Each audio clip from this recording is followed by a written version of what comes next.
Dustin, and as a pastor, I am so fortunate to be able to share life with, to love and worship with a diverse group of people in Canton, Ohio, many of which are Guatemaltecos that were directly affected by the raids at Freshmark last week.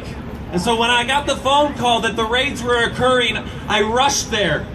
And arriving there, 2 workers were on break. And they told me and described how ICE showed up in unmarked cars, unannounced, and flooded in like a military. They described that they themselves were U.S.-born citizens, but they themselves were overwhelmed and terrorized by the manner in which ICE showed up. So after we left there, we went directly to my neighbors. I had to make sure that they were okay. We started to check in and to offer support, to find out how people were, to connect them with the services were needed if anyone was detained.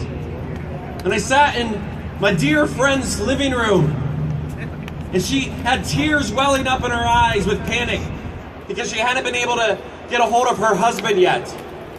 She didn't know what was going on, and while we sat there with her kids fraught with panic, a phone call came from within Freshmark. It was not her husband, but it was a co-worker who had overheard ICE saying that their intention was to stay at each of the 3 plants in Salem, in Canton, and in Massillon for the next 15 hours so they could, quote, optimize the maximum amount of people that they could detain through each shift change. And so we quickly ran to each plant. We realized that the shift change was happening in less than an hour.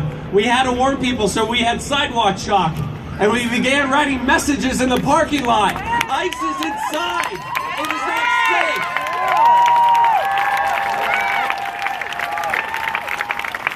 The worker told us the word began to spread of those that they hadn't detained yet. They just keep working. Just be calm. Don't draw attention to yourselves. And so these workers calmly completed their shift while ICE militarily patrolled behind them on the lines, menacing them. They finished their shift and they walked out calmly. And I was overwhelmed at the sight of what happened as they calmly walked out of the glass corridor in the lobby. But the minute the doors opened and they went outside, seeing dozens and dozens and dozens of people fleeing, running, sprinting, as if some atrocity had happened inside, and indeed it had. I thought to myself with tears in my eyes, what sort of horrifying event elicited this sort of response?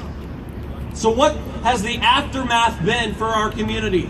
What is the effects of these ICE raids that happened last week in my hometown? We are left with gaping holes in my neighbors' families, where moms, dads, aunts, uncles, sons and daughters have been detained in for-profit private detention centers. It's not okay. Not okay. I had a man call me just 2 days ago, and he said, I need some help. I took in the 2-year-old daughter of one of my coworkers. The 2-year-old U.S.-born citizen daughter of one of my coworkers who was detained, a single mother who was detained in the raid. This young girl has significant physical disabilities and health. She should be with her mother. I found out yesterday that her mom is being fast-tracked for deportation. It is not okay. Not okay. One of my neighbors said to me, he goes, I don't understand why people hate us. We haven't stolen anything. On the contrary, we're offering you the labor of our hands. That's right. And in an appalling act of cowardice, Freshmark had the audacity to fire every employee who did not come in for their shift because ICE was there.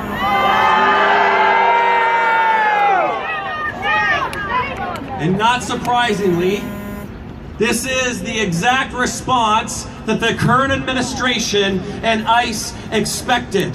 They wanted to inflict terror and panic and suffering on the very people whose labor they're so willing to exploit. But I am here to proudly bring a warning to Donald Trump, to Jeff Sessions, to Stephen Miller, to John Kelly, and to ICE from Canton, Ohio. Something else has occurred that you were not expecting. The impact of these raids has not caused the immigrant communities of Salem, Canton, and Massillon to shrink back in fear. Instead, a strong, a resilient, and an unbreakable people